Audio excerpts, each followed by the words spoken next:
Montana Territory. September 1879. The first shot cracked across the Pine Ridge, like a whip, and by the time the second rang out, Vader Collins was already running barefoot, her wedding dress ripped to the knees, blood on her shoulder from the brush's bite. She did not look back. The woods north of her father's land were thick with spruce and trembling aspen, and the ground was soft with needles and moss. She ran until her lungs burned until the screams behind her were swallowed by the forest. Her veil had been torn off hours ago. Her corset hung loose, strings cut by her own shaking hands. She had not married the man they chose for her. She was meant for another man, a man her father had shaken hands with in front of the whole town. Clayton Bar Eric, the banker's 39-year-old son with a face like stone and fists to match. They said he would give her a steady life. What they meant was he would keep her caged like a canary in a too-small box. But Vad had not been born to stay quiet. She stumbled through the woods, night falling fast, and when her legs gave out, she crawled. Her body shook with cold and panic, but she kept moving. Her mind flashed to her mother's grave, to the last real hug she ever had, and then to the stranger with the quiet eyes, who had helped her load her horse 2 weeks ago at the general store. He had touched his hat and said, "You dropped a glove, miss." She had not dropped it. She had left it. His name had been A. Zeller. Cowboy, quiet voice, broad chest, hands, like they knew the shape of work. He had looked straight at her, not through her, and something in her chest had stirred. Now she prayed to whatever God would listen that she could find him again. By dawn, her feet were torn, her dress black with mud. She had followed the creek, just like the old trapper once said to do. Creek runs east. East runs to the range, and there you'll find the open trail. She was ready to collapse when she saw smoke curling above the trees. She crawled the last stretch, sobbing now, desperate, every inch of her body, screaming for rest. And then she saw the cabin, rough-hewn logs, a horse tied. Out front, a man stepping out with a rifle in hand. He stared at her frozen, as she gasped, and then the world went black. When she woke, she was in a bed softer than anything she had known. Her shoulder was bandaged, her feet wrapped. The fire crackled nearby, and a quilt was tucked up to her chin. He was sitting in the corner, hat in his hands, watching her. "You ran," he said, quietly. She nodded. "You hurt." "Just tired," she whispered. He stood, walked to her, and poured her a tin cup of water. His hand brushed hers as he passed it, and for the first time in days, she didn't flinch. "I have to go back," she said. "No, you do not. My father is not here." She looked up at him. "They'll come looking," he nodded. "Let them. I will not let anyone take you." Something in her broke. Then she started crying, the kind that came from deep in the gut, and he let her. He sat beside her, not touching, just clothes. "You do not even know me," she said after some time. "I know you ran through the woods alone, bleeding. That tells me enough." She turned her face toward the fire. "He would have killed me." "I believe you." She looked back at him. "Why are you being kind?" He stared at the flames. "Because no one was kind to my sister when she needed it." They sat in silence. After that, the wind shifted outside. A hawk cried overhead. She dozed. By the third day, she could walk barefoot still but steady. A sad given her one of his old shirts, too, where, and a pair of canvas trousers rolled at the waist. She helped him feed the horses. She chopped wood until her arms gave out, and he made her sit down and eat. "You think they will come here?" she asked, watching him saddle his mare. "Your father?" She nodded. He shrugged. "Maybe, but this land doesn't belong to him." A silence hung between them. "You do not talk much," she said. "I never saw much use in it. You talk to me." He looked at her then, and his voice was low. "Because I want to." That night, she sat outside while he smoked by the fence. The stars were so bright they hurt her eyes.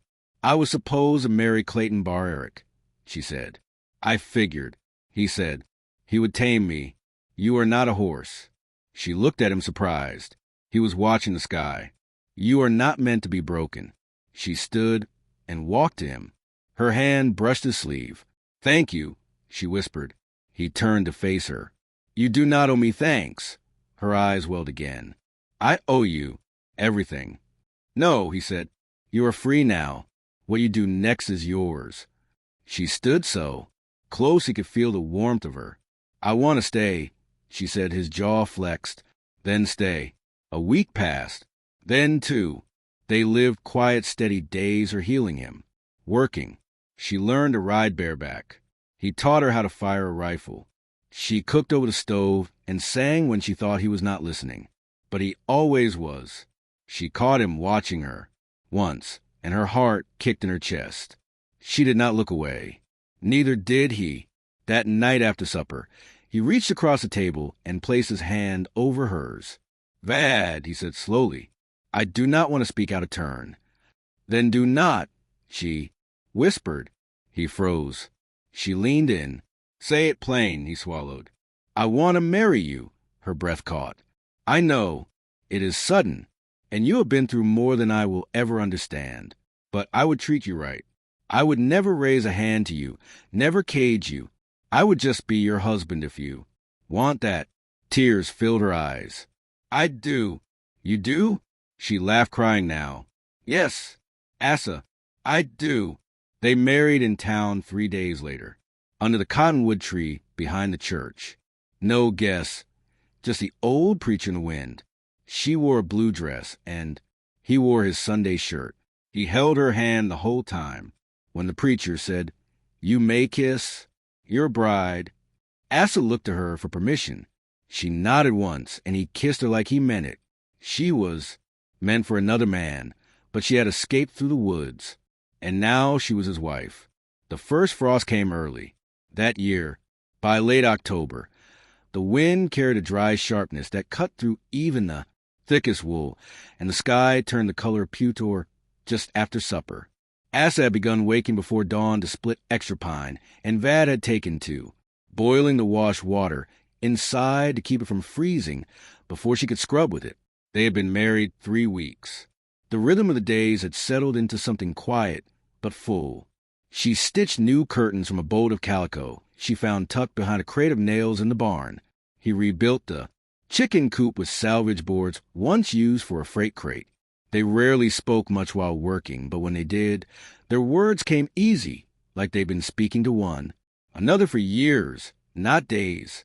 One afternoon, with the sun low and the smell of fresh-cut cedar still on his coat, as leaned against the fence post, while she shelled beans on the porch steps. My mother liked to sit like that, he said, not quite looking at her. Vad paused, fingers stilling over the basin. Do you talk of her often? No, she waited. She died in the spring I turned. 16, fever took her quick.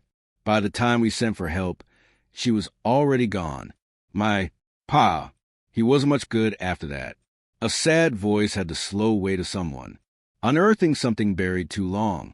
I'm sorry you lost her young, she said, not softly, but steadily, the way she wants someone to speak to her if the roles were reversed, as rubbed the rim of his hat between his palms.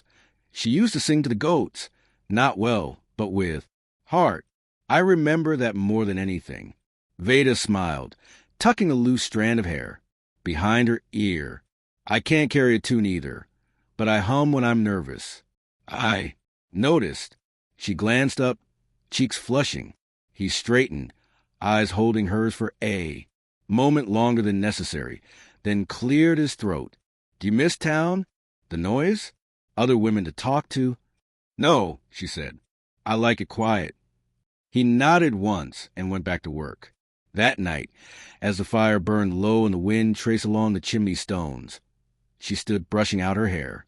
Near the window, Asa sat by the hearth, carving a button from a scrap of bone. The soft rasp of his knife was the only sound between them until she spoke. I never told you what I brought with me. He looked up. I left with nothing but the dress on my back, but I hid my mother's brooch in my boot. I couldn't bear to leave it behind. She crossed to the table and opened the drawer. From beneath a folded handkerchief, she drew out a small silver pin shaped like a daisy, the edges worn smooth. She wore it every Sunday. I used to press it into the hymnal when I was small, like a pressed flower. He rose and came to her, sighed. You're lucky you kept it. I think it kept me. He traced a finger along the edge of the brooch, then looked at her with something unreadable in his eyes. You're steadier than most men I've met. She said, I've had reason to be. She didn't ask what that meant. The first snow came 2 days later. It fell heavy and wet, sticking to the branches and piling along the cabin's eaves. They worked together to tar the window edges and lay down extra straw in. The barn nights grew longer and the space between them grew smaller. One morning she woke to find him sitting at the edge of their bed, already dressed, boots laced. You hear that? He asked. She sat up, listening. Hooves, more than one rider, coming fast. He reached for the rifle, leaning against the door frame, his jaw tight. Stay inside. She stood. I'm not hiding. He turned, eyes sharp.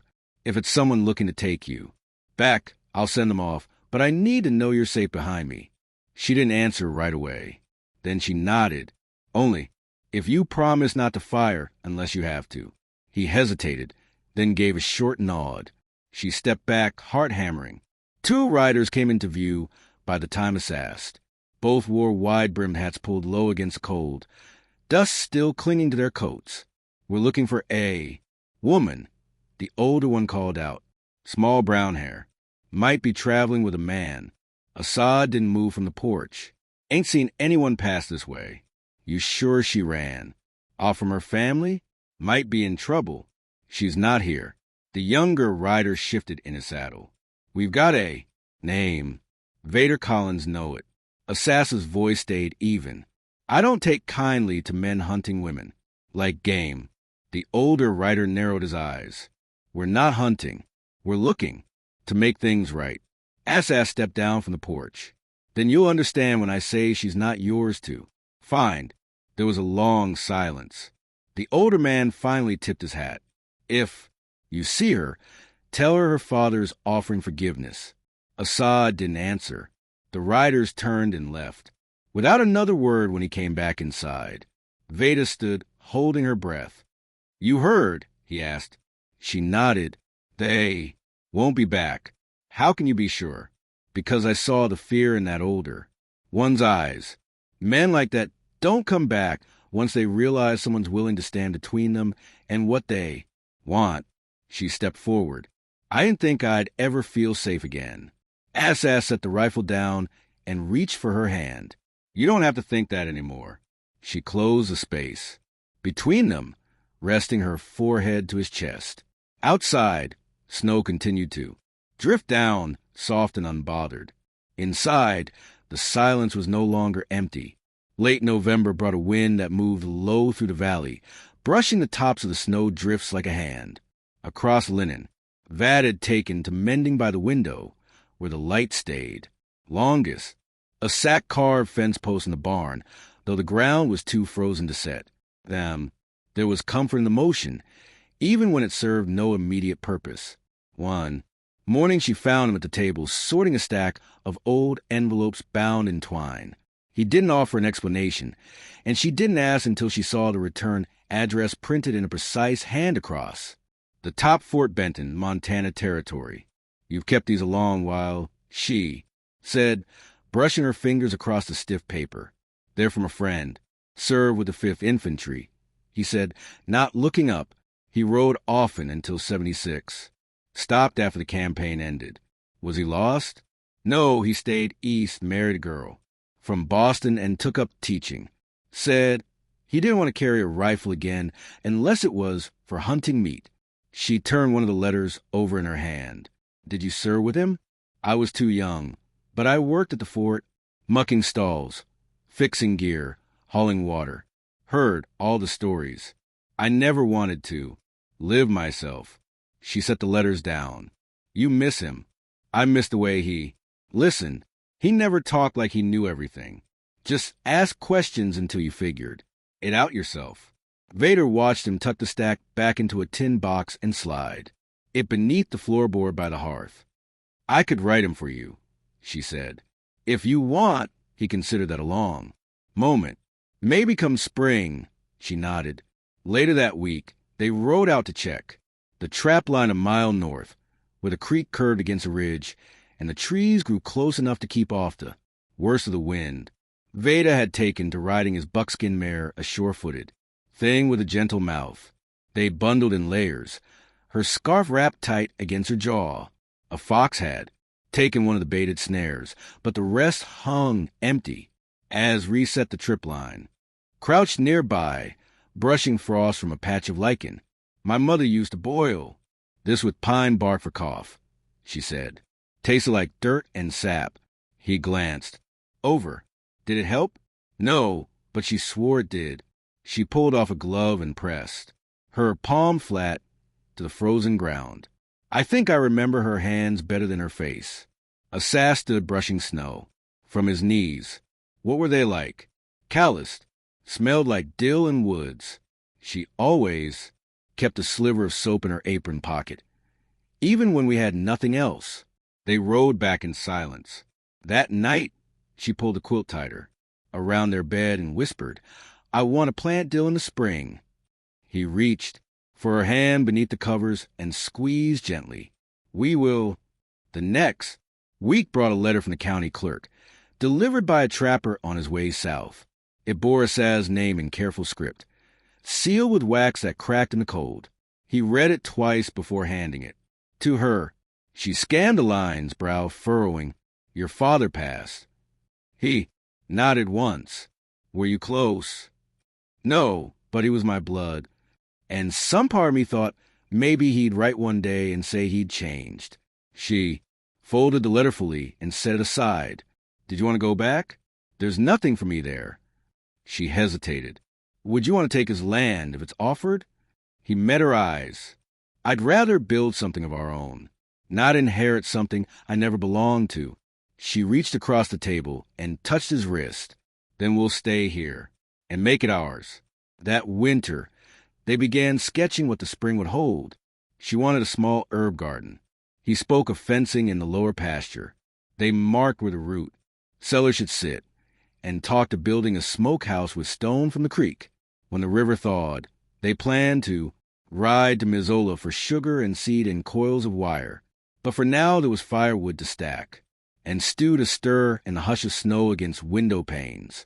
One night, as they lay curled together, she whispered, Sometimes I think I dreamed you that I imagine a man who wouldn't try to own me. He brushed a strand of hair from her cheek, his voice low. You're not something to be owned, Vader. She looked up at him, the dim firelight catching the edge of his jaw. I know. I just didn't know anybody else did. He leaned down and kissed her forehead, then her lips, slow and sure.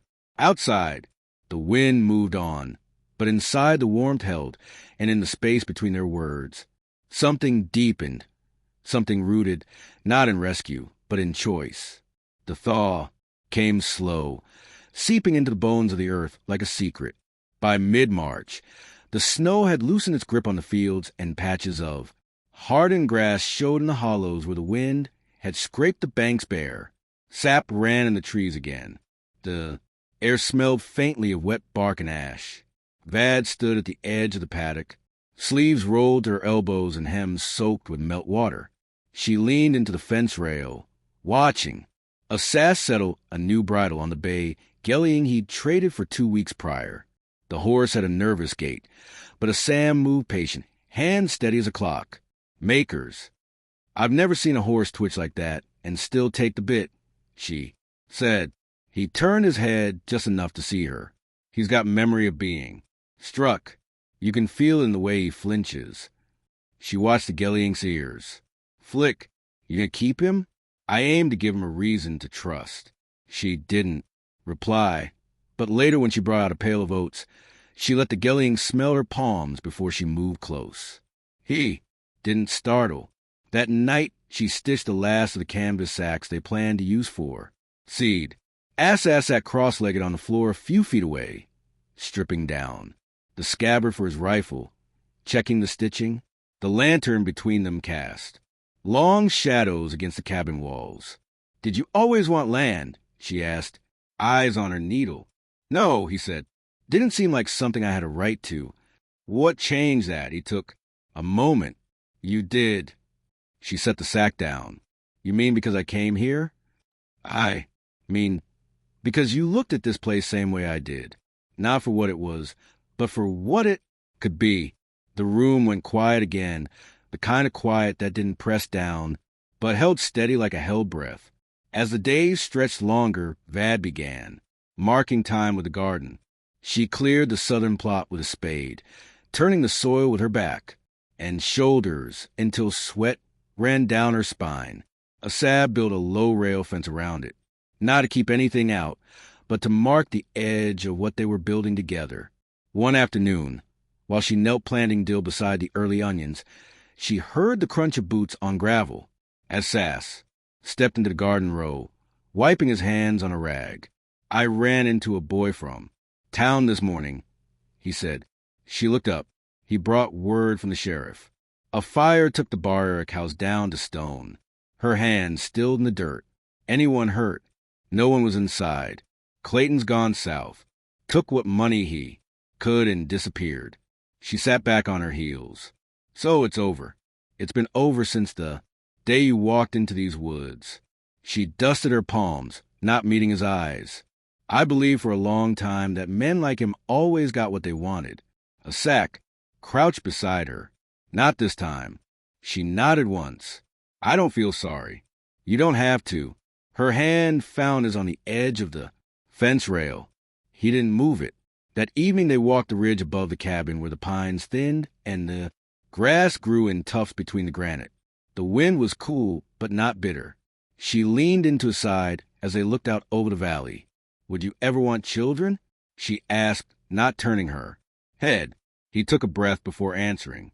"If you did, I think I might one day. I'd like to raise them here," he said. "Let them see what it is to build with their own hands."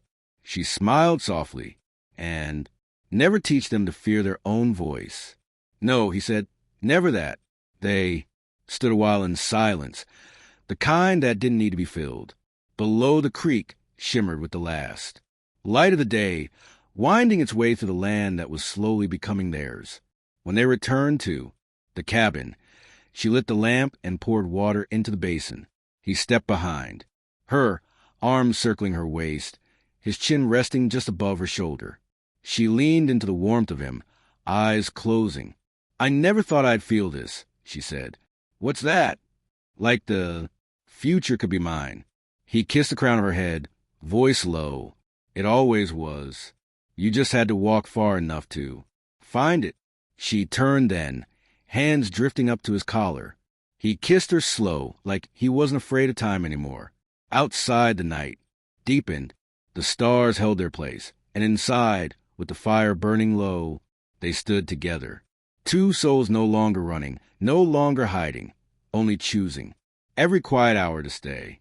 The first warm rains came in April, drawing steam from the soil and turning the hills a deeper green than the months before had allowed. Vad stood beneath the sloped overhang of the barn roof, palms open to catch the drops. The scent of wet wood and warming earth clung to the air, and somewhere beyond, the ridge, a meadowlark called out its note. Inside, Asa was scraping the last of the winter soot from the stovepipe, sleeves rolled and brow streaked with ash.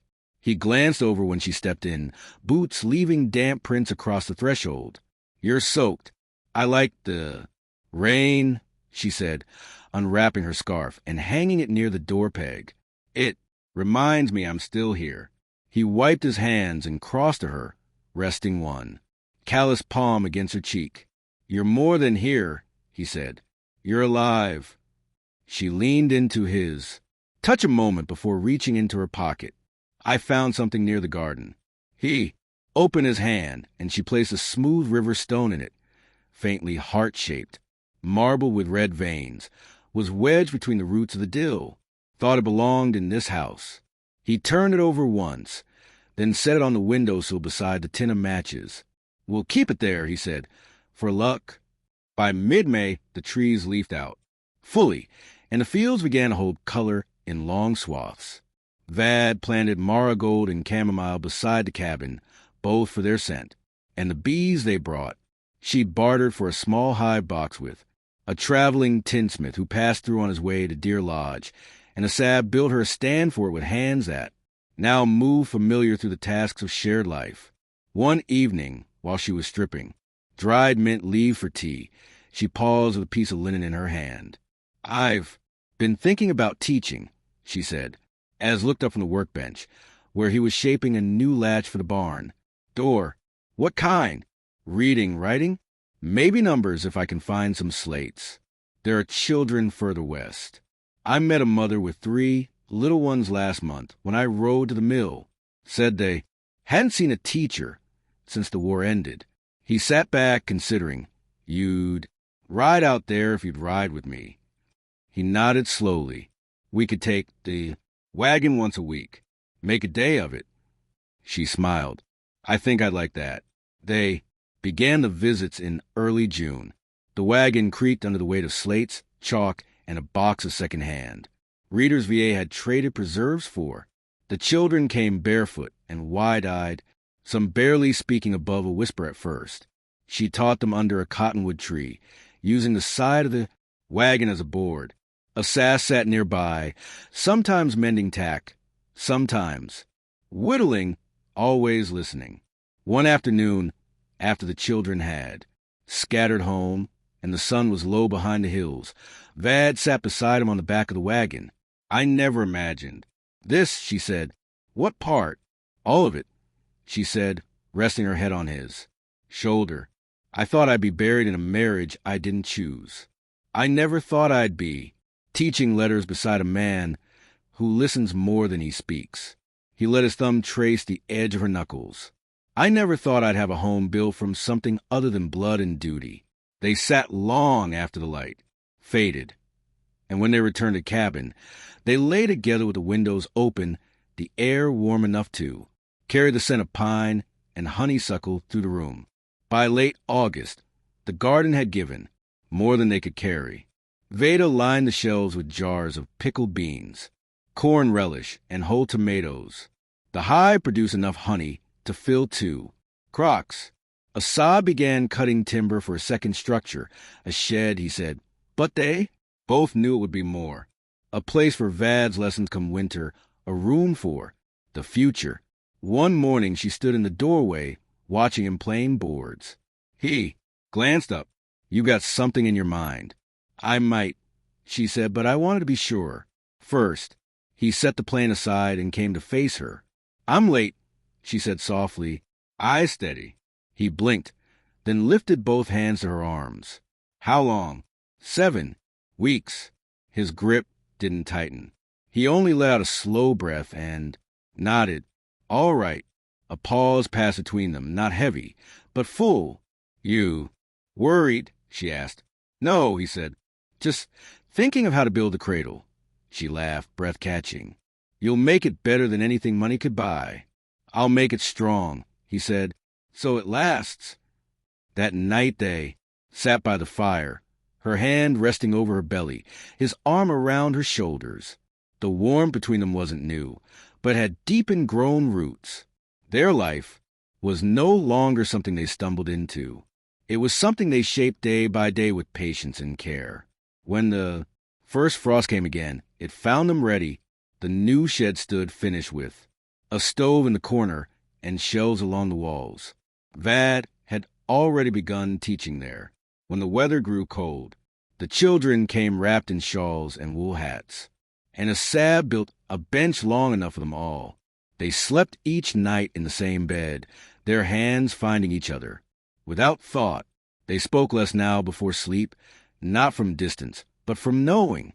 Their silences were no longer edged with uncertainty. They were full like the space between breaths.